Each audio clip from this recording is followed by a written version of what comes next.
For me, I don't really have a practice or a routine that I have for alternate picking. A lot of it is in my hand position.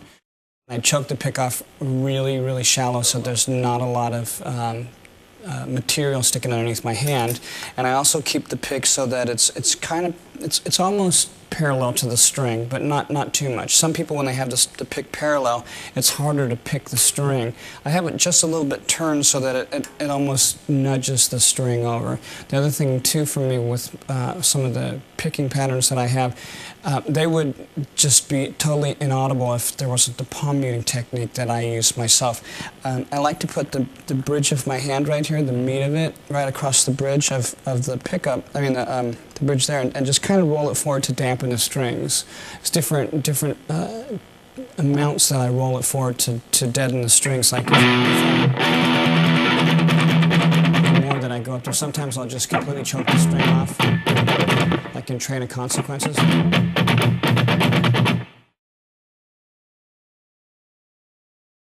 I can't start a pattern if there's 4 notes in there and I'm doing 3 notes and I want to down pick on the alternate where I'm going. Because of the timing, I'm going to do the 4th note. It's going to be the same thing. It's going to be an up pick on the 4th note. If I want to down pick and I go down, up, down, down, the timing is going to be a little bit suspect when I go from string to string. Sometimes I'll start with an up pick and then go down. So I try and keep it as flowing as possible in between notes. And the other thing too is I cheat a lot when you're asking me how I go back and forth between strings. I'll anchor my finger either on the pickup ring or on the strings.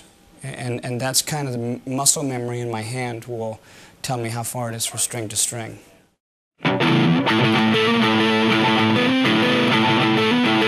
Something like that. The injury that I had was called Saturday night palsy, and the muscle that comes across the top of your hand here, I had a nerve injury that it was pinched inside of my bicep here on the radial ulnar nerve, and this muscle here stopped communicating with the nerve. So when my hand was in this position, so the palm was facing up, I could pull the muscle up this way, I could close my hand and everything like this. If my hand was in this position where the palm was facing down, I couldn't do nothing. It just hung like that. So because the guitar in this position, the palm is facing up, you would think that something could happen. And it was fine going this way, but when I had to pull my hand back down this way, I couldn't get the muscle to pull this way. So some of the things that I did when I was trying to rehabilitate my arm, and this would be, I mean, for any guitar player who's injured their arm and they think it's the end of the world, it's not. Sometimes you just have to, learn how to play again. I did a lot of physical therapy, which is a lot of stretching exercises, a lot of gripping exercises, a weird wheel that they had. It was like a mesh thing, and you just do these gripping exercises. So having said that, as the muscle came back, I just started doing basic picking patterns, all the block-headed stuff you learn in the beginning. It was just stuff like that.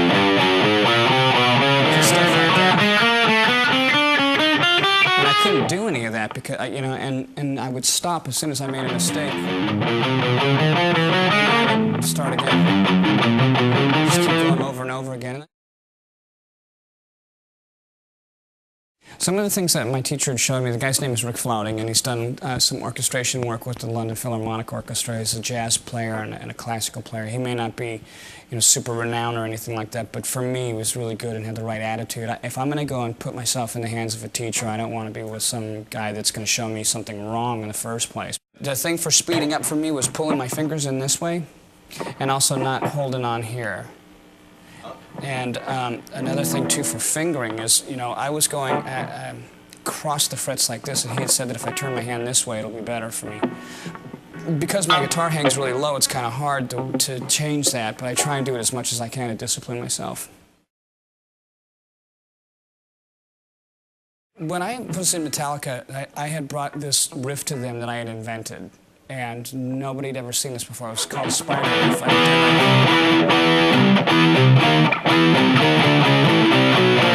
Stuff like that, because it's so much easier instead of going, because you're taking your fingers off the one string and going to the other string. There's going to be string noise. Also the timing. Basically, my style is I play a lot of pentatonic stuff. I guess that's what it's called. Just that old blues style, because that's basically what I learned. I think that's part of the pentatonic scale.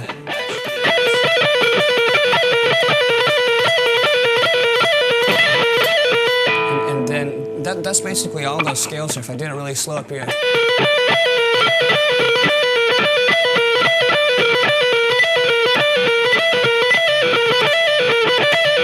And then I do this weird thing where I kind of bar with my little finger. I go.